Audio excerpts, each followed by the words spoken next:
Je vous l'annonçais donc, on parle à présent du Niger. Les récents coups d'État au Mali et au Burkina Faso font craindre un effet domino, allais-je dire, au Niger, confronté aux mêmes défis économiques, sociaux et sécuritaires que ses deux voisins sahéliens. L'histoire du Niger, vous le savez, parmi les pays les plus pauvres au monde et en proie à des attaques djihadistes meurtrières jalonnées de coups d'État depuis l'indépendance de cette ex-colonie française. Il y a eu 4, le premier en 1974 contre le président Hamani Diori, le dernier en février 2010 qui a renversé le président Mamadou Tandja, sans compter une série de tentatives entre 2011 et 2021. Eh bien, l'irruption des armées sur la scène politique au Mali et au Burkina Faso est autant condamnée qu'applaudie à Niamey.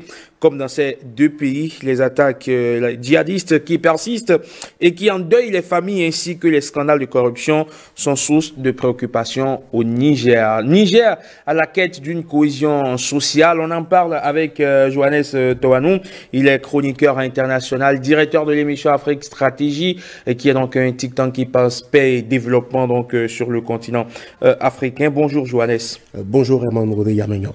Comment allez-vous? Très bien, et vous-même? Ça va aussi, merci. Alors, quand on observe aujourd'hui le contexte sociopolitique sous-régional avec cette instabilité et la résurgence des militaires dans le débat politique, est-ce qu'il est à craindre pour le Niger qui est entre donc, le Burkina Faso et le Mali, qui est dans un même contexte sous-régional, est-ce qu'il est à craindre des difficultés?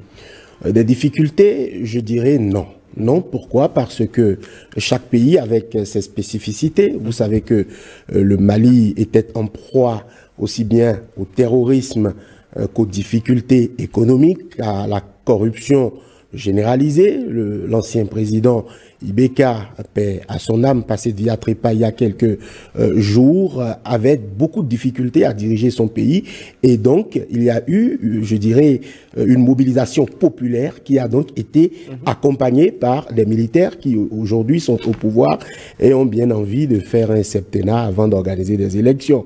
Chacun est libre de se faire donc son opinion sur ces cas-là, mais ce n'est pas le cas du Niger parce que au Niger, on a eu déjà une alternance démocratique. Un président élu a fait ses 2 mandats, a librement consenti de quitter le pouvoir, a passé le témoin à un autre chef d'État, le président Mohamed Bazoum, qui n'est pas un homme nouveau dans le sérail politique nigérien, qui est venu, qui avait une expérience.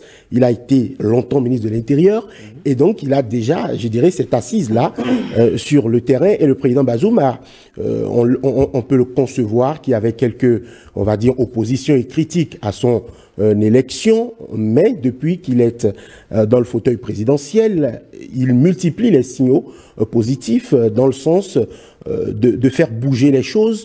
Il se déplace lui-même sur des théâtres d'affrontement, de visiter les populations qui donc ont été attaquées. Vous savez actuellement qu'au Mali, le numéro 1 des forces spéciales s'est complètement emmuré dans son palais, il ne sort pas.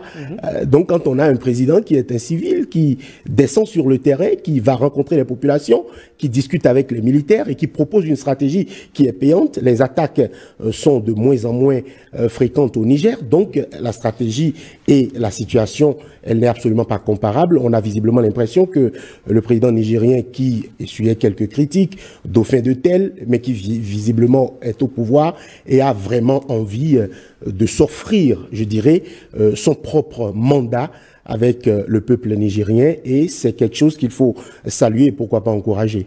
Et puis